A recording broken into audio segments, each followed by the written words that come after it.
Date आज 23 मई 2023। ये सब टॉपिक डिस्कस करेंगे इस क्लास में। फर्स्ट टॉपिक है फ्रीडम टू प्रोटेस्ट। ये प्रीलिम्स के लिए भी इंपॉर्टेंट है और जीएस पेपर 2 मेंस के लिए भी इंपॉर्टेंट है। रिसेंटली न्यूज में इसलिए है क्योंकि आंध्र प्रदेश हाई कोर्ट ने आंध्र प्रदेश गवर्नमेंट के एक ऑर्डर को स्टक डाउन कर दिया है। स्टक डाउन का मतलब होता है कैंसिल करना या रद्द करना, और प्रोटेस्ट का क्या मतलब होता है? विरोध करना। तो विरोध करने की स्वतंत्रता या आज़ादी, इसको रेगुलेट करने के लिए रूल्स बनाए थे आंध्र प्रदेश की सरकार ने, तो उसी को हाई कोर्ट ने कैंसिल कर दिया। इशू ये है, आंध्र प्रदेश गवर्नमेंट ने ये कहा कि जो लोग पब्लिक मीटिंग करते हैं या असेंबली करते हैं, कुछ लोग ग्रुप बना के इकट्ठा हो जाते हैं और रोड को जाम कर देते हैं, रेलवे को जाम कर देते हैं, विरोध करते हैं, जो इसके लिए रूल्स रेगुलेशन बनाई क्योंकि इससे परेशानी होती है और भी पब्लिक को, इसको रेगुलेट किया। लेकिन हाई कोर्ट ने इसको कैंसिल कर दिया, स्टक डाउन कर दिया। क्या कहते हुए हाई कोर्ट ने कहा, देखो जो ये असेंबली होती है, पब्लिक मीटिंग होती है, ये हमारे देश में एक ट्रेडिशन है, एक रीति रिवाज की तरह बन गया क्योंकि इसकी हिस्टोरिकल सिग्निफिकेंस है। आज़ादी से पहले भी जो लोग फ्रीडम दिलाने के लिए स्ट्रगल कर रहे थे फ्रीडम के लिए, तो वो भी इस तरह से पब्लिक मीटिंग और असेंबली क्या करते थे। कल्चरल सिग्निफिकेंस भी है, पॉलिटिकल सिग्निफिकेंस भी है इसकी पब्लिक मीटिंग और असेंबली की, इसलिए हाई कोर्ट ने ये कैंसिल कर दिया गवर्नमेंट के ऑर्डर को। आंध्र प्रदेश हाई कोर्ट ने जो कैंसिल किया, उसके बाद जो आंध्र प्रदेश गवर्नमेंट है उसका कहना यह है, देखो जो पुलिस एक्ट बना हुआ है 1861 का, 1861 का, इसके जो रिलेवेंट सेक्शन है उसी के अकॉर्डिंग जो गवर्नमेंट है, सरकार है आंध्र प्रदेश की, उसने उसी के अकॉर्डिंग रूल्स रेगुलेशन बनाए रेगुलेट करने के लिए कि जो रोड पे ब्लॉकेज कर लेते हैं लोग, उसको रेगुलेट करने के लिए, यानी कि किस टाइम पे ब्लॉक नहीं किया जाएगा, कौन से रोड को ब्लॉक नहीं किया जाएगा, इस तरह से रेगुलेट किया है, रूल्स रेगुलेशन बनाए, बल्कि कंप्लीटली रेस्ट्रिक्ट नहीं किया है, मतलब पूर्ण तरीके से नहीं रोका है असेंबलीज को या पब्लिक रोड पे जो लोग प्रोसेशन कर लेते हैं या पब्लिक रोड पे बैठ जाते हैं, वो कंप्लीटली नहीं रोका है, सिर्फ रेगुलेट किया है। आंध्र प्रदेश सरकार का ये कहना था, तो हमें ये जानना है। अब आगे देखो क्या ऑर्डर आएगा हाई कोर्ट का या सुप्रीम कोर्ट में जाएगा ये, तो देखते हैं आगे क्या होगा। जानते हैं हम ये राइट टू प्रोटेस्ट के बारे में। ये देखो एक फंडामेंटल राइट है हमारा, फंडामेंटल राइट है, right to assemble, right to protest peacefully, right to express one's opinion freely. ये आर्टिकल 19 में आता है, आपने पढ़ा ही होगा। ये जो सरकार है इसे ले नहीं सकती, इसको वायलेट नहीं कर सकती, ये हमारा मौलिक अधिकार है, फंडामेंटल राइट है। कॉन्स्टिट्यूशनल प्रोविजन क्या है इसके बारे में? आर्टिकल 19(1) ए में, आर्टिकल 19 क्लाउज 1 सब क्लाउज ए में दिया हुआ है कि ये right to freedom of speech and expression देता है, और आर्टिकल 19 क्लाउज 1 सब क्लाउज बी ये कहता है right to assemble peacefully and without arm, कि कोई भी आदमी शांतिपूर्वक तरीके से इकट्ठा हो सकता है, ग्रुप बना सकता है, समूह बना सकता है, बिना किसी हथियार के, बिना किसी आर्म्स के। तो ये हमारे फंडामेंटल राइट को प्रोटेक्ट करता है आर्टिकल। लेकिन अभी आंध्र प्रदेश गवर्नमेंट ने जो रेगुलेट किया, फिर वो क्यों कर दिया? देखो आर्टिकल 19 क्लाउज 2 में ये भी तो लिखा हुआ है कि गवर्नमेंट चाहे तो रेस्ट्रिक्शन लगा सकती है, रोक लगा सकती है, कुछ पर्टिकुलर जो दिए हुए हैं आधार ग्राउंड्स, उनके आधार पे रोक लगा सकती है, जैसे सोवरेंटी इंटीग्रिटी को प्रोटेक्ट करने के लिए या फिर लॉ एंड ऑर्डर मेंटेन करने के लिए, तो इस तरह से। और जो आंध्र प्रदेश गवर्नमेंट ने लगाए थे वो पुलिस एक्ट है जो 1861 का, उसके तहत कुछ रोक लगाई थी, कुछ रेगुलेट किया था, नियम्स बनाए थे, कंप्लीटली रेस्ट्रिक्ट नहीं किया था, लेकिन हाई कोर्ट ने उसको रद्द कर दिया। लेकिन जो फ्रीडम ऑफ स्पीच है इसकी इंपॉर्टेंस क्या है डेमोक्रेसी की, और फ्रीडम ऑफ स्पीच की इंपॉर्टेंस क्या है? देखो फ्रीडम ऑफ स्पीच है, ये हमारी डेमोक्रेसी का एक बुलवर्क समझा जाता है, एक ये समझ लो रीढ़ की हड्डी समझा जाता है कि अगर लोकतंत्र में किसी को बोलने का अधिकार ही नहीं है, स्पीच का अधिकार ही नहीं है, तो फिर वो डेमोक्रेसी खतरे में है।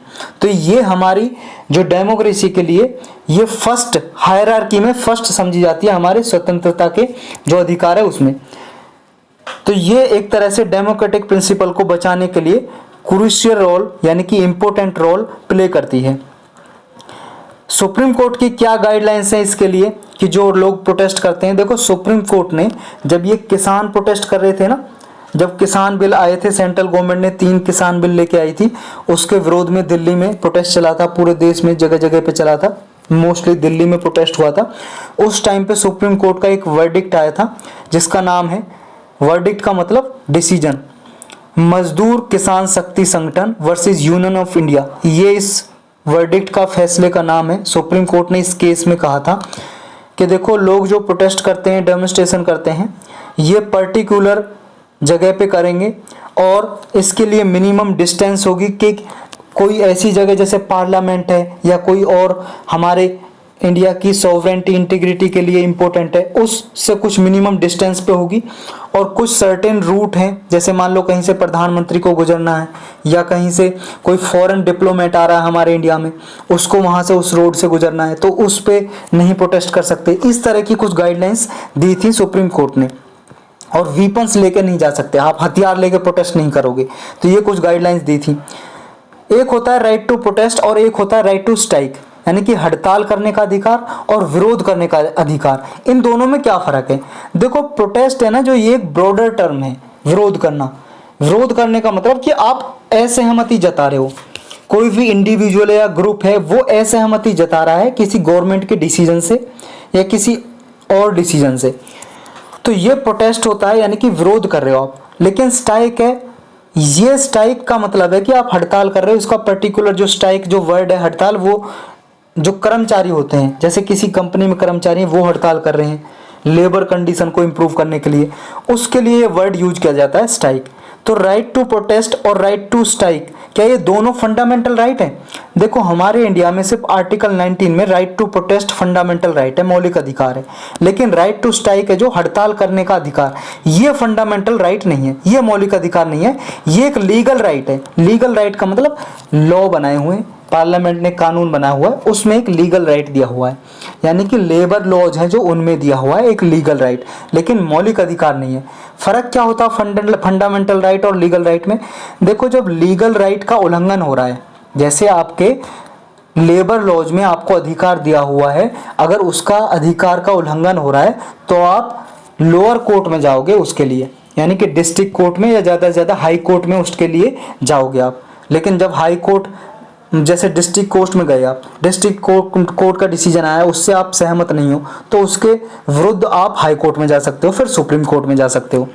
लेकिन फंडामेंटल राइट का अगर उल्लंघन होता है तो डायरेक्टली आप सुप्रीम कोर्ट में जा सकते हो कि मेरे फंडामेंटल राइट का वायलेशन हुआ है, तो आप सुप्रीम कोर्ट में जाके एप्लीकेशन दर्ज कर सकते हो, कंप्लेंट कर सकते हो। तो आपके पास ऑप्शन है, चाहे सुप्रीम कोर्ट में चले जाओ चाहे हाई कोर्ट में, फंडामेंटल राइट के अगर आपका वायलेशन हुआ है फंडामेंटल राइट का। तो ये फर्क होता है लीगल राइट और फंडामेंटल राइट में। नेक्स्ट टॉपिक है ई माल खाना। ये प्रीलिम्स के लिए इंपॉर्टेंट है मेनली। विशाखापत्तनम जो सिटी है, वहाँ की जो पुलिस है, उसने ये ई माल खाना बनाया है पुलिस स्टेशन में। इस साल जून तक ये इंट्रोड्यूस कर दिए जाएंगे। ई माल खाना का मतलब ये साइंटिफिक स्टोरेज सिस्टम, यानी कि इसमें ना, जैसे मान लो कहीं पे अपराध हुआ है, क्राइम हुआ है, उसमें जो एविडेंस मिले हैं वहाँ पे, जैसे यहाँ पे अपराध हुआ, मर्डर हुआ किसी का, वहाँ पे जो सबूत मिले हैं, प्रूफ मिले हैं, एविडेंस मिले हैं, या कोई और आइटम मिला है, उसको ई माल खाना, यानी कि इस जो एक तरह से साइंटिफिक स्टोरेज सिस्टम है, इस पे स्टोर करके रखा जाएगा, प्रिजर्व करके रखा जाएगा उन सबूत को, एविडेंस को। तो इसके फीचर यही है, ये सिस्टम एक तरह से, एक जैसे मान लो ये डब्बा रख दिया, उस डब्बे पे नंबर होगा, यूनिक नंबर, और उस पे QR कोड होगा। QR कोड, जैसे आप QR कोड के जरिए पेमेंट करते हो ना, स्कैन करके, इस तरह से QR कोड होगा इस डिब्बे पे, और तो इसको स्कैन करके पता लगाया जा सकता है कि इसमें क्या रखा है, कब रखा था और किस से रिलेटेड, केस से रिलेटेड, क्राइम से रिलेटेड, इसमें सारा जो डेटा रखा है या कुछ एविडेंस रखा है वो पता लगा सकते हैं QR कोड या यूनिक नंबर के जरिए।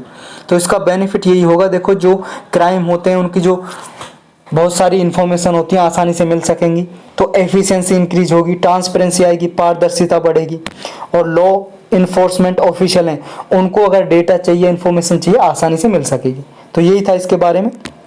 नेक्स्ट टॉपिक है टेक्नोफोबिया। जहाँ पे ये वर्ड लग जाए फोबिया, इसका मतलब होता है कि किसी चीज़ से नफरत करना। फोबिया का मतलब यानी कि अगेंस्ट या नफरत। तो टेक्नो का मतलब क्या होता है? टेक्नोलॉजी। तो टेक्नोलॉजी से नफरत, टेक्नोलॉजी के विरुद्ध टेक्नोफोबिया हो गया। तो किस लिए टर्म अभी न्यूज में आई है जानेंगे। ये प्रीलिम्स के लिए भी इंपॉर्टेंट है टेक्नोफोबिया क्या है, और ये मेंस के लिए भी इंपॉर्टेंट है। एसए के पेपर में यूज कर सकते हो आप ये एग्जांपल, या फिर एथिक्स में कोई टॉपिक आता है टेक्नोफोबिया से रिलेटेड, उसमें ये लिख सकते हो। तो टेक्नोफोबिया की डेफिनेशन ये लिख सकते हो कि टेंडेंसी ऑफ इंडिविजुअल और सोसाइटी, यानी कि जो लोग हैं, आदमी है या सोसाइटी या समाज है, उसका जो विचार है, थॉट प्रोसेस है, वो क्या है, एक तरह से जो नई नई टेक्नोलॉजी आती है उसके अगेंस्ट एक नेगेटिव एटीट्यूड रखता है, फियर रखता है, उसको रेजिस्टेंस करता है। यानी कि जैसे नई टेक्नोलॉजी आती है उसका विरोध करता है, और नई टेक्नोलॉजी से उसको डर लगता है, उसके लिए वो नकारात्मक अपना व्यवहार रखता है। इसी को बोलते हैं टेक्नोफोबिया। एग्जाम्पल देखते हैं क्या है टेक्नोफोबिया के। देखो, जब रेल रोड बनना स्टार्ट हुए थे, रेलवे लाइन जब पटरी बिछना स्टार्ट हुई थी, तो बहुत सारे लोगों को ये लगा था कि ये बहुत ज़्यादा स्पीड में चलेंगी, और स्पीड में चलेंगी तो इससे वाइब्रेशन होगी, जिसकी वजह से हेल्थ पे इम्पेक्ट पड़ेगा और लोगों की डेथ भी हो सकती है। ये बहुत सारे लोगों को डर लगता था, लेकिन धीरे धीरे लोगों को आदत होगी, अब ट्रेन अच्छी लगने लगी। जब न्यूक्लियर एनर्जी बनना स्टार्ट हुई तो इससे भी डर लगा, और उसके बाद कुछ इंसिडेंट हो गई, घटना हो गई, जैसे 3 माइल आइलैंड एक्सीडेंट हो गया, चेरनोबिल एक्सीडेंट हो गया एक यूक्रेन में, तो यहाँ पे ब्लास्ट हो गया था न्यूक्लियर पावर प्लांट में, जिसकी वजह से वहाँ पे नुकसान हुआ। तो लोगों को डर लगने लगा न्यूक्लियर एनर्जी से, नाभिकीय ऊर्जा से, कि इसके वजह से ये नुकसान होता है इन्वायरमेंट को भी और जान भी जा सकती है, तो इसका विरोध करते थे। लेकिन धीरे धीरे अभी इसके लिए लोग इससे भी मतलब इसका जो विरोध करना कम कर रहे हैं। नेक्स्ट है आर्टिफिशियल इंटेलिजेंस। ये तो अभी प्रोसेस में ही है आर्टिफिशियल इंटेलिजेंस। ये क्या है कि देखो, आर्टिफिशियल इंटेलिजेंस का विरोध करते हैं कुछ लोग, इससे डर लगता है लोगों को कि इसकी वजह से क्या है, बहुत सारे लोगों की जॉब चली जाएगी और ह्यूमन कंट्रोल का लॉस होगा। और आर्टिफिशियल टेक्नोलॉजी है जो आर्टिफिशियल इंटेलिजेंस टेक्नोलॉजी, इसका बहुत ज़्यादा मिसयूज हो सकता है, गलत यूज हो सकता है, ये डर लगा रहता है। जीएमओ की बात करें, जेनेटिकली मॉडिफाइड ऑर्गेनिज्म, जब देखो पहली बार ये जेनेटिकली मॉडिफाइड सीड बनाए थे, बीज बनाए थे कुछ फसलों के, और उन्हें उगाने की बात की थी खेतों में, तो लोगों को डर लग रहा था, किसानों को, कि इससे हमारी जो मिट्टी है खराब हो जाएगी, हेल्थ पे बुरा प्रभाव पड़ेगा, इससे बीमारी हो सकती है, इन्वायरमेंटल इम्पैक्ट हो सकता है।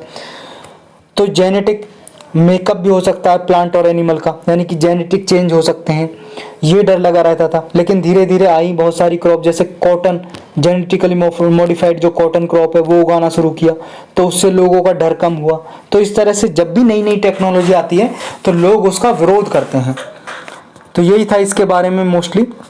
और रीजन क्या होते हैं, कारण क्या होते हैं टेक्नोफोबिया के? कारण ये होते हैं, देखो, एक तो नॉलेज का अभाव, लैक ऑफ नॉलेज, और कॉम्प्लेक्सिटी। जब ये नए प्रोसेस आते हैं तो थोड़े कॉम्प्लेक्स होते हैं, डिफिकल्टी होती है इनमें, और लूजिंग कंट्रोल का फियर होता है, मतलब कंट्रोल खो जाएगा, इसका डर होता है। और इमोशनल रेस्पॉन्स भी होता है, जैसे मान लो यहाँ पे कुछ लोग रहते हैं, यहाँ पे गांव है, यहाँ पे लोगों के खेत हैं, यहाँ से गवर्नमेंट चाहती है कि रोड बनाया जाए, हाईवे बनाया जाए, तो बहुत सारे लोग विरोध करते हैं, क्यों? वो ट्रेडिशनली उस ज़मीन पे खेती करते आए हैं, उनकी इमोशन जुड़ी हुई है उससे, कि उनकी ज़मीन है, उनकी जनरेशन टू जनरेशन पूर्वजों की ज़मीन है, उनकी दादा परदादा से चली आ रही है, तो इमोशनली टच हो जाते हैं लोग। तो जब रोड निकलता है तो विरोध करते हैं उसका, लेकिन धीरे धीरे विरोध कम होता है, रोड बन जाता है, फिर उन्हें आदत हो जाती है। जब आदत हो जाती है तो फिर उन्हें अच्छा लगने लगता है, क्योंकि उनके लिए भी फिर फ़ायदा होता है, रोड साथ जा रहा है, रोड से उनके लिए फ़ायदा होगा, रोड से आसानी से जा सकते हैं। तो इस तरह से जब भी नई टेक्नोलॉजी या कोई नई चीज़ डेवलपमेंट आता है तो लोग विरोध करते ही हैं, ये ह्यूमन नेचर है। नेक्स्ट टॉपिक है गंगा प्रहारी। ये प्रीलिम्स के लिए इंपॉर्टेंट है मेनली। गंगा प्रहारी क्या है, बस ये आपको पता होना चाहिए। देखो, ये वॉलंटियर है। वॉलंटियर क्या होते हैं? जो अपनी मर्जी से बिना किसी सैलरी के काम करता है, लोगों की भलाई के लिए, किसी के लिए भी, एनवायरनमेंट की भलाई के लिए। तो ये गंगा प्रहारी किसके लिए काम कर रहे हैं?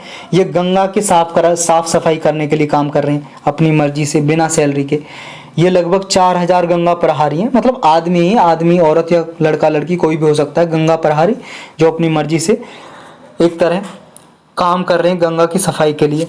इन्हें गार्डियन ऑफ गंगा भी कहा जाता है, गंगा का मार्गदर्शक। इन्होंने national mission for clean Ganga इसको ज्वाइन किया है, नमामि गंगे इनिशिएटिव है इसको ज्वाइन किया, ताकि गंगा रिवर है उसको प्रोटेक्ट किया जा सके और प्रिजर्व किया जा सके। इनको ट्रेनिंग भी देता है wild life institute of India.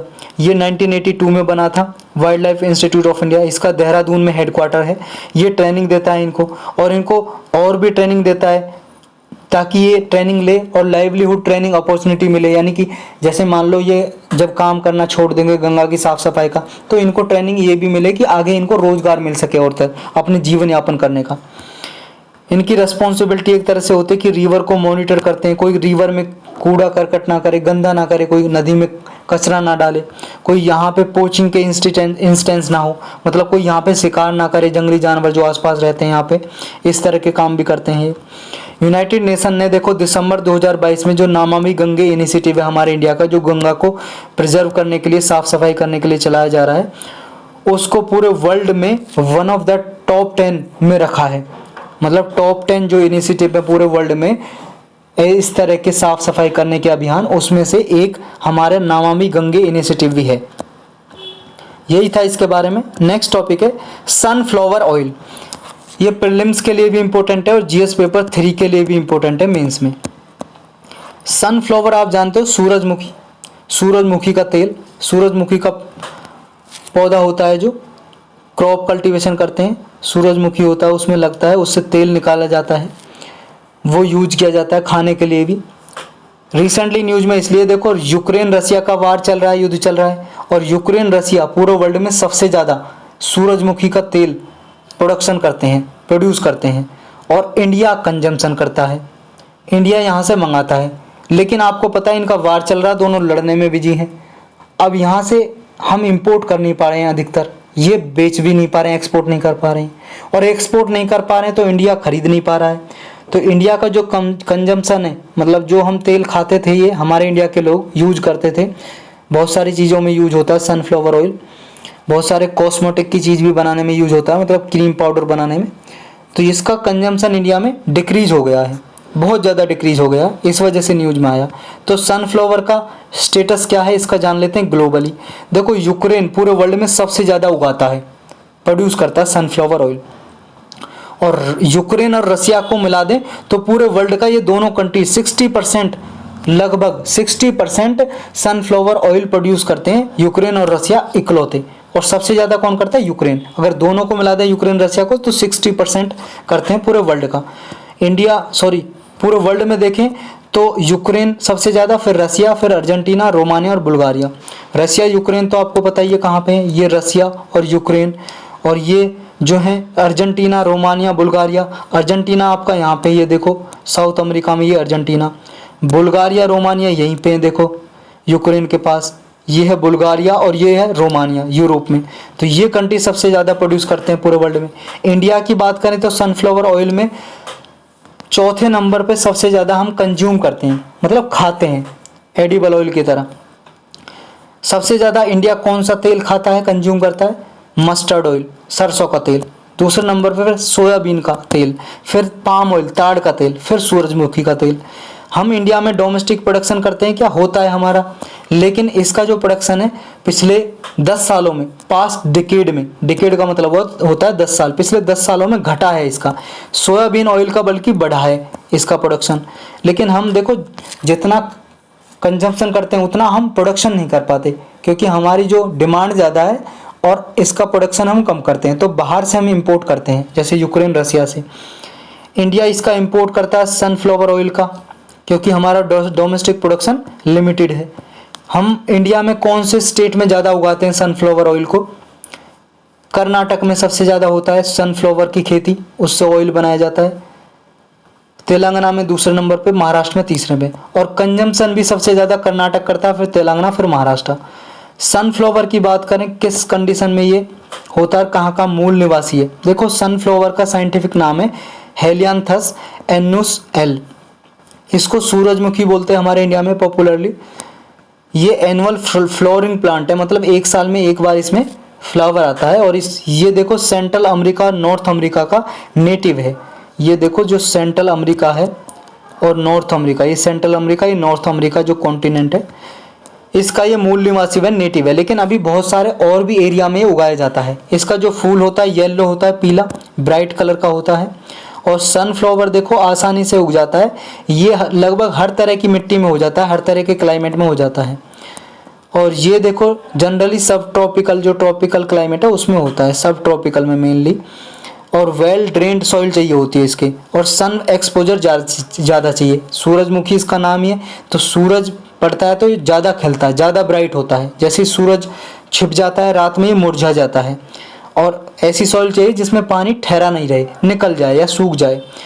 और ये देखो इनमें ऐसी एबिलिटी होती है, जैसे अगर इस मिट्टी में उगाया जा रहा है, सनफ्लावर की खेती की जा रही है, तो इस मिट्टी में अगर कोई ऐसी हैवी मेटल हैं, धातुएं जो नुकसान पहुंचाती हैं सॉइल को, तो उनको ये जो पौधे हैं सनफ्लावर के, ये इनको एब्जॉर्ब कर लेते हैं, अपने अंदर सोख लेते हैं। यानी कि एक तरह से सॉइल को क्लीन करता है ये सनफ्लावर का जो पौधा है।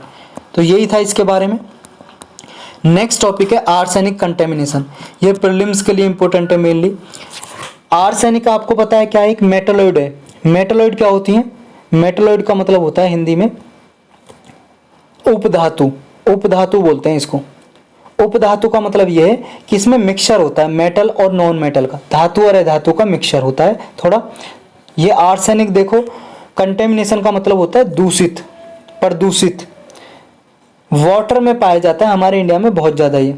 और वाटर के जरिए जिस, मान लो ये खेती कर रहे हैं धान की खेती, उसमें हमने पानी लगाया और पानी ऐसा था जिसमें ये आर्सेनिक था, तो फिर ये क्या है, चावल जो पौधे हैं वो भी एब्जॉर्ब कर लेते हैं। एब्जॉर्ब करने के बाद ये चावल में चला जाता है, और चावल जब हम खाते हैं तो हमारी बॉडी में चला जाता है। या फिर लोग ऐसी जगह पे रहते हैं जहाँ पे आर्सेनिक ज़्यादा मिलता है, जैसे वेस्ट बंगाल में जो ग्राउंड वाटर मिलता है ना, सरफेस वाटर, ग्राउंड वाटर, उसमें आर्सेनिक बहुत ज़्यादा होता है। वेस्ट बंगाल में, पश्चिम बंगाल में, वहाँ पे आर्सेनिक की वजह से बीमार भी पड़ते हैं लोग। तो इससे और क्या इफेक्ट पड़ता है जानते हैं आर्सेनिक से। अभी जो स्टडी हुई है ना, अध्ययन हुआ है आर्सेनिक के बारे में, ये पाया गया अगर लो लेवल में भी आर्सेनिक रहेगा ना पानी में, और उसे लोग पिएंगे, तो इसकी वजह से भी बच्चों में, एडोलेसेंट, किशोर अवस्था के जो लोग हैं 14 से 18 साल के, या यंग एडल्ट हैं 18 साल से अबव जो लोग हैं, उनमें क्या है, कॉग्निटिव जो फंक्शन है वो प्रभावित हो सकता है। कॉग्निटिव फंक्शन का मतलब हमारा दिमाग का फंक्शन, हमारे सोचने समझने की शक्ति प्रभावित हो सकती है अगर कोई आर्सेनिक कंटेमिनेटेड वाटर पिएगा। स्टडी ये कहते हैं कि आर्सेनिक क्या है, हमारे जो ब्रेन है उसमें ग्रे मैटर को रिड्यूस कर देता है हमारे दिमाग में। और जब ये कंसंट्रेटेड हो जाता है हमारे दिमाग में या हमारी बॉडी में, तो इसकी वजह से हमारी जो कंसंट्रेशन, ध्यान केंद्रित करने की जो पावर है दिमाग की, वो प्रभावित होती है। इंफॉर्मेशन को स्टोरेज करने की जो पावर है, सूचना को हम प्रिजर्व करके रख लेते हैं हमारे दिमाग में काफ़ी समय तक, जो रहती हैं बातें याद, वो प्रभावित हो सकती हैं। या हम एक काम करके दूसरा काम करने जाते हैं, हमारा दिमाग सिग्नल देता है, इस फंक्शन को भी अफेक्ट कर सकता है आर्सेनिक। पॉपुलेशन लेवल पे देखें तो आर्सेनिक क्या है, जो स्कूल में बच्चे पढ़ाई करते हैं उसको भी नुकसान पहुंचा सकता है, इकोनॉमिक प्रोडक्टिविटी को नुकसान पहुंचा सकता है, हायर क्रिमिनल एक्टिविटी कर सकता है जो लोग आर्सेनिक के कंटेमिनेटेड मतलब वाटर पीते हैं, या एंटी सोशल बिहेवियर भी जनरेट हो सकता है लोगों में। मेजर फैक्टर क्या है कंटेमिनेशन के, देखो वही जो हमने ऊपर डिस्कस किया। आर्सेनिक क्या है, जैसे पानी होता है ग्राउंड वाटर, उसमें पाया जाता है अधिकतर। ग्राउंड वाटर को जब हम चावल की खेती में लगाएंगे तो राइस में आ जाता है, उसे जब हम खाते हैं तो हमारी बॉडी में आ जाएगा। या हम डायरेक्टली ऐसा वाटर पियेंगे जो आर्सेनिक कंटेमिनेटेड है तो तब भी आ जाता है। रेमेडी क्या हो सकते हैं इसके, वो उपचार, रेमेडी का मतलब उपचार, क्या इसके ट्रीटमेंट हो सकते हैं कि आर्सेनिक को ट्रीट किया जाए। इसके लिए एक फूड प्रिपरेशन टेक्निक है जो उनको मॉडिफाई किया जाए, मतलब ऐसा जो खेती की जिसमें आर्सेनिक कंटेमिनेटेड वाटर लगाया, ऐसे जैसे चावल उगाए, तो उनको अलग तरीके से कुछ पकाया जाए जिसकी वजह से आर्सेनिक उनमें से रिड्यूस हो जाए, कम हो जाए। या फिर आर्सेनिक लेवल को रिड्यूस करने के लिए प्लांट बनाए जाएं साइंटिफिक तरीके से, कि पाइप्ड वाटर एक्सेस किया जाए लोगों को, कि आर्सेनिक को फिल्टर करके वाटर से और लोगों को फिल्टर पानी दिया जाए। इस तरह से रिमूवल प्लांट लगाए जाएं। और एक्वीफर है कोई, मान लो वाटर चैनल है, उसमें जो आर्सेनिक है उसको उससे निकाला जाए, एक्सट्रैक्ट किया जाए। अगर कोई ग्राउंड वाटर यूज कर रहा है, मतलब अर्थ के अंदर का पानी निकाल रहा है ट्यूबवेल लगा के, तो कम से कम 100 मीटर गहराई पे हो वो ट्यूबवेल का जो पाइप अंदर जा रहा है, उससे 100 मीटर नीचे से पानी निकाला जाए। ताकि उसमें जो ग्राउंड वाटर में जो आर्सेनिक मिलता है वो कम रहे थोड़ा। तो ये कुछ इसके ट्रीटमेंट हो सकते हैं, रेमेडी हो सकती हैं। आर्सेनिक क्या हम ऊपर जान चुके हैं, ये ऑर्डरलेस होता है, मतलब इसमें कोई दुर्गंध नहीं आती आर्सेनिक में, ना ही इसमें कोई टेस्ट होता है। मेटलॉइड होता है, मेटलॉइड हम जान चुके हैं, उपधातु, ग्राउंड वाटर में अधिकतर ये पाया जाता है। हाईली टॉक्सिक होता है, थोड़ा जहरीला भी होता है ये, मतलब थोड़ा जहरीला हो सकता है, मतलब बॉडी को नुकसान पहुंचाएगा तो जहरीला हो गया, भले ही इसमें दुर्गंध ना हो, टेस्ट ना हो। इनऑर्गेनिक फॉर्म में ये टॉक्सिक होता है हाईली। आर्सेनिक पॉइजनिंग भी हो सकती है इसकी वजह से। एक बीमारी हो जाती है आर्सेनिकोसिस। आर्सेनिकोसिस होती है जब हमारी बॉडी में ज़्यादा कंसंट्रेशन हो जाती है, ज़्यादा एक्यूमुलेशन हो जाती है आर्सेनिक की। इसकी वजह से हमारी हेल्थ पे बुरे प्रभाव पड़ सकते हैं, हमारे बहुत सारे बॉडी के ऑर्गन फेल हो सकते हैं, किडनी फेल हो सकती है, डेथ भी हो सकती है।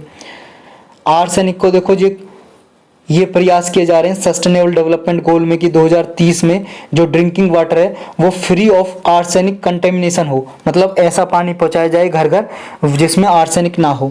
और जल जीवन मिशन भी चला रखा है हमारे इंडिया में, जिसके जरिए हम पाइप्ड वाटर पहुंचा रहे हैं हर घर तक, मतलब रूरल एरियाज में या अर्बन एरियाज में जो घर हैं जहाँ पे पानी की फैसिलिटी नहीं है, पाइप्ड वाटर दिया जाए, टेप वाटर, जिसमें एक ठूंटी लगी हुई हो, ठूंटी बोलते हैं ना, जैसे नल बोलते हैं, खोल के चला सकते हैं, बंद कर सकते हैं, तो इस तरह से पाइप्ड वाटर का कनेक्शन दिया जाए घर घर में, और उनमें सेफ ड्रिंकिंग वाटर दिया जाए। 2024 तक का टारगेट है कि हर घर में, हर घर जल से नल, मतलब नल से जल, हर घर नल से जल का नारे के थ्रू ये पहुंचाया जा रहा है पानी।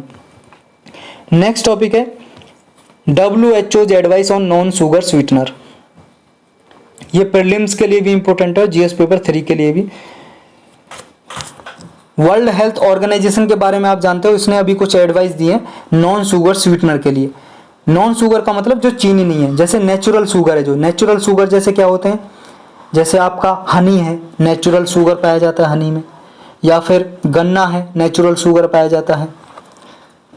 तो ये नेचुरल शुगर के अलावा कुछ ऐसे होते हैं जो आर्टिफिशियल बनाए जाते हैं केमिकल के जरिए, और वो चीनी का ही काम करते हैं। जैसे मान लो, ये आप मान लो कोई मिठाई बना रहे हो, मिठाई में चीनी डालनी है, चीनी के बजाय आप मान लो केमिकल डाल दो, जैसे मान लो एस्पर्टम है या सैक्रिन है, ये केमिकल के नाम है जो आर्टिफिशियल स्वीटनर है, मीठा करने वाले केमिकल हैं, ये डाल दिए तो ये चीनी से बहुत ज़्यादा मीठे होते हैं और कम क्वांटिटी यूज होती है। तो अभी WHO की गाइडलाइंस क्या बताती हैं इनके लिए? WHO की गाइडलाइंस बताती हैं कि जो नॉन शुगर स्वीटनर है, अगर इनका यूज किया जाए तो ये कहा है कि ये देखो, पहले क्या है, जैसे इनका लोग यूज करते हैं तो इसलिए करते हैं कि वेट जो लॉस हो सके, क्योंकि चीनी खाने से वेट बढ़ता है, और बहुत सारे लोग वेट घटाने के लिए कि चीनी का यूज नहीं करते, वो आर्टिफिशियल स्वीटनर का करते हैं। लेकिन अभी WHO ने इसके अगेंस्ट गाइडलाइंस दी हैं कि जो नॉन शुगर स्वीटनर यूज करते हैं वो देखो हेल्थ को प्रभाव पहुंचा सकते हैं, बुरा प्रभाव, अगर ज़्यादा क्वांटिटी में ले जाएं। ये जो नॉन शुगर स्वीटनर होते हैं ये कैलोरी में लो होते हैं, मतलब या तो इनमें कोई कैलोरी होती नहीं है, मतलब ऊर्जा, या कम होते हैं, जिसकी वजह से क्या है, जैसे चीनी हम लेंगे, चीनी में कैलोरी बहुत ज़्यादा होती है, जिसकी वजह से मोटापा बढ़ जाता है। तो ये शुगर से फ्री होते हैं, मतलब इनमें कैलोरी नहीं होती है या कम होती है, और ये हमारे बॉडी के ग्लूकोज को, ब्लड ग्लूकोज को कम करते हैं, कंट्रोल में भी करते हैं, और वेट लॉस करते हैं, और डायबिटीज़ होने का मतलब खतरा कम होता है। इसकी वजह से इन्हें यूज किया जाता है। जैसे कैटेगरी बांटी गई है नॉन शुगर स्वीटनर की, जैसे एस्पर्टम है, ये देखो डाइट कोलाज में यूज किया जाता है, जैसे जो होती है ना, आप सॉफ्ट ड्रिंक पीते हो, पेप्सी, कोला, इनमें यूज किया जाता है एस्पर्टम। एक है एडवांटेम, साइक्लामेट्स, नियोटेम, सैक्रिन, ये स्वीटनर हैं, टी कॉफ़ी में यूज किए जाते हैं ये। एक है सुक्रालोज, स्टेविया, ये नोवल स्वीटनर है, मतलब ये नेचुरल स्वीटनर हैं, लेकिन ये कुछ लेटेस्ट हैं जो बनाए गए हैं, लेकिन हैं सारे आर्टिफिशियल स्वीटनर ही। जो सैक्रिन है, सैक्रिन, ये देखो सबसे पहले वर्ल्ड में सबसे पहले ये स्वीटनर बनाया गया था, आर्टिफिशियल स्वीटनर। तो ये पूरे वर्ल्ड का सबसे पहला आर्टिफिशियल स्वीटनर है सैक्रिन।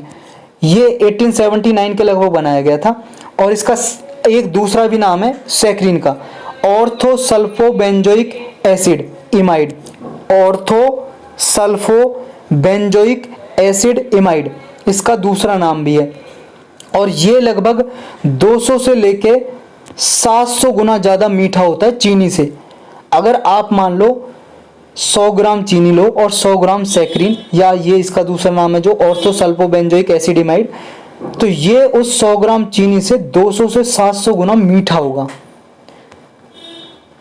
पॉपुलैरिटी कब बढ़ी थी इनकी, देखो 2015 में WHO ने ये कहा था कि अगर आप ज़्यादा मात्रा में नॉन शुगर लेते हो, ये नॉन शुगर आर्टिफिशियल स्वीटनर, तो इनकी वजह से क्या है, वेट गेन हो सकता है घटने की बजाय, और वेट बढ़ भी सकता है और मोटापा बढ़ जाएगा इसकी वजह से। WHO की जो नई गाइडलाइंस है वो कहती हैं, देखो जो नॉन शुगर स्वीटनर हैं ये देखो वेट को कंट्रोल करने में फ़ायदा करते हैं, नॉन कम्युनिकल डिसीज है उनको रिड्यूस करते हैं, लेकिन लॉन्ग टर्म में अगर ये लिए जाएं तो टाइप 2 डिसीज, जो टाइप 2 डायबिटीज़ डिसीज होती है वो हो सकती है, कार्डियोवास्कुलर डिसीज हो सकती है, मतलब हार्ट से रिलेटेड बीमारी हो सकती है, क्रोनिक किडनी डिसीज हो सकती हैं, कैंसर भी हो सकता है अगर लंबे समय तक आप लगातार ले रहे हो तो ये इसके नुकसान हो सकते हैं। इंडिया के लिए क्या कंसर्न है, परेशानियां, देखो इंडिया में नेशनल फैमिली हेल्थ सर्वे जो 5वीं हुई थी उसके अकॉर्डिंग हर 9 में से 1 औरत और हर 25 आदमी में से 1 आदमी ओबिसिटी का शिकार है, मतलब मोटापे का शिकार है।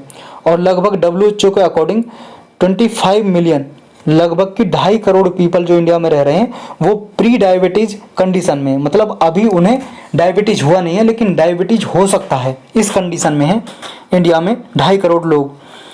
अगर उन्होंने ये चीनी पे कंट्रोल नहीं किया खाने पे तो उन्हें डायबिटीज का खतरा आगे हो सकता है। WHO की जो न्यूट्रिशनल एडवाइस है वो क्या है, देखो WHO कहता है कि अल्टरनेटिव फूड है ये, तो इनको क्या है ना, ये प्रोसेस्ड है, इनकी जो क्या है फूड या बेवरेजेज में बहुत ही कम क्वांटिटी में लिया जाना चाहिए, बहुत ही कम क्वांटिटी में, ना के बराबर, और लंबे समय तक लगातार ये नहीं लिए जाने चाहिए। तो यही था इसके बारे में। नेक्स्ट टॉपिक है कैल्शियम 41। कैल्शियम 41 रिसेंटली न्यूज में, प्रीलिम्स के लिए इंपॉर्टेंट है, मेनली मेंस में भी पूछा जा सकता है, GS पेपर 3 में। रिसेंटली एक स्टडी हुई, अध्ययन हुआ, उसमें ये पाया गया जो कैल्शियम 41 है इससे क्या है ना, रेडियोमेट्रिक डेटिंग के लिए यूज किया जा सकता है। जैसे कार्बन 14 को यूज किया जाता है ना, उसकी जगह पे यूज किया जा सकता है।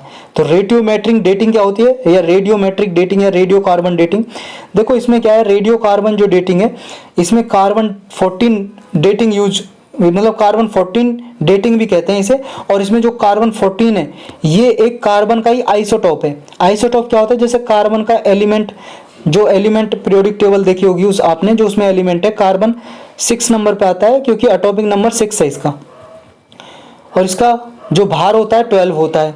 लेकिन जो एक दूसरा इसका कार्बन की फॉर्म मिली जिसका एटॉमिक नंबर सेम है लेकिन इसका मास 14 है, एटॉमिक मास है जो परमाणु भार।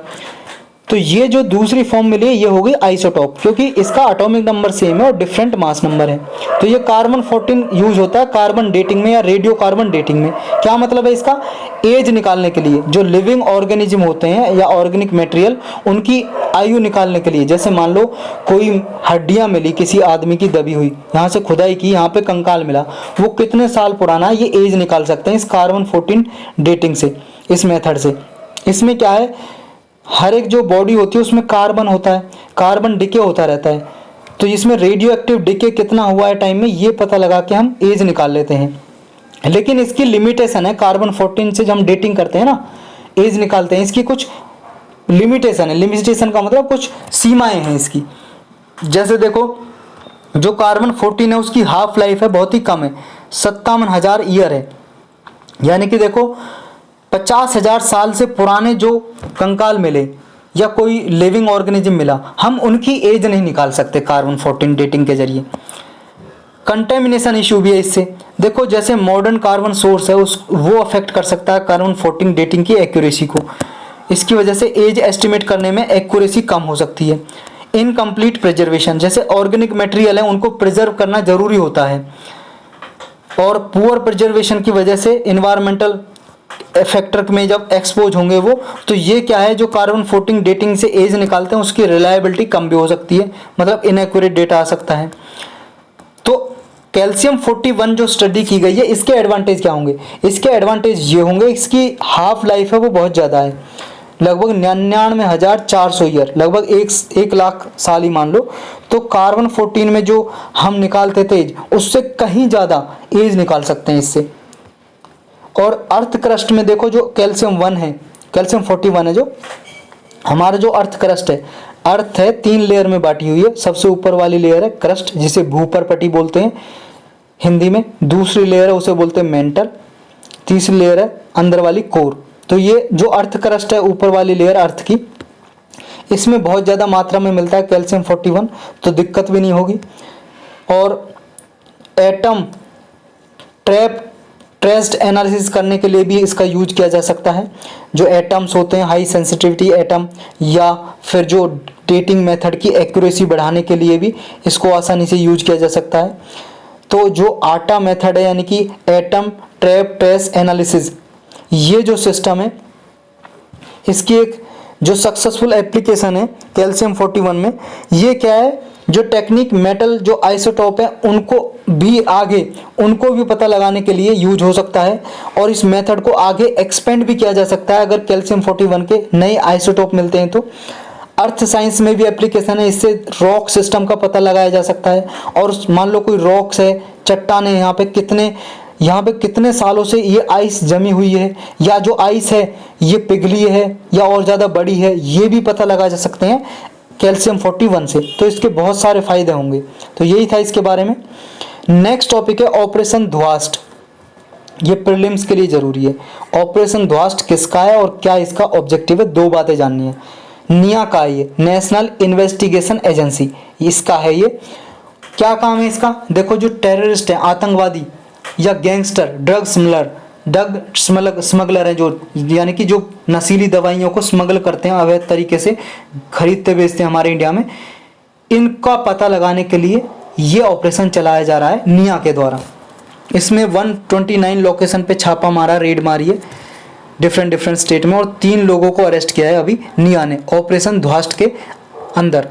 तो इसका टारगेट यही है कि जो टेररिस्ट फंडिंग करते हैं, आतंकवाद को बढ़ाने के लिए पैसा देते हैं, या किसी लोगों को मारते हैं, आतंकवादी गतिविधियां करते हैं, या लोगों से छीना झपटी करते हैं, एक्सटॉर्शन करते हैं, या ड्रग की सप्लाई करते हैं, हथियारों की सप्लाई करते हैं, उनका पता लगाना है इस ऑपरेशन ध्वास्ट ऑपरेशन में। और कौन चला रही है, नेशनल इन्वेस्टिगेशन एजेंसी। ये एजेंसी 2008 में बनाई थी, 31 दिसंबर को। न्यू दिल्ली में इसका हेडक्वार्टर है। मिनिस्ट्री ऑफ होम अफेयर है, गृह मंत्रालय इसके अंडर काम करती है। ये हमारे इंडिया की एंटी टेरर इन्वेस्टिगेशन एजेंसी है, सबसे बड़ी एजेंसी है जो आतंकवाद को रोकने के लिए काम करती है। किसी भी स्टेट में बिना किसी स्टेट के परमिशन लिए हुए घुस सकती है और उसमें काम कर सकती है, क्राइम से रिलेटेड डेटा इकट्ठा कर सकती है। सिर्फ इसे गृह मंत्रालय से परमिशन लेनी पड़ती है, कहीं पर भी जाके घुस सकती है, किसी के भी घर में जाके घुस सकती है ये। और अगर किसी का केस रजिस्टर है यूआपा एक्ट में, अनलॉफुल एक्टिविटीज प्रिवेंशन एक्ट, इसमें है, तो फिर सेंट्रल गवर्नमेंट के जरिए उस पर प्रतिबंध लगाया जा सकता है, सैंक्शन लगाया जा सकता है इसके द्वारा। और ये देखो, पुलिस फोर्स कोई केस की जांच कर रही है, मान लो किसी स्टेट की पुलिस है, मान लो पंजाब की पुलिस है, वो कोई जांच कर रही है पंजाब के अंदर, और उस पर जांच नहीं हो रही है, तो निया जाके वहाँ पर उससे केस ले सकती है और जांच कर सकती है। तो यही था इसके बारे में। नेक्स्ट टॉपिक है इंडेक्स एक्स अंडर आईसीईटी। ये प्रीलिम्स के लिए भी इंपॉर्टेंट है, जीएस पेपर 2 और 3 के लिए भी इंपॉर्टेंट है मेंस में। इंडिया और यूएसए ने ये नया एक तरह से कोऑपरेशन किया है इंडेक्स एक्स का। ये देखो, इसमें जेट इंजन बनाए जाएंगे, जेट इंजन मतलब रॉकेट वाले इंजन बनाए जाएंगे। लॉन्ग रेंज की आर्टिलरी मतलब गन वगैरह, वीपन्स वगैरह बनाए जाएंगे जिनकी रेंज ज़्यादा हो।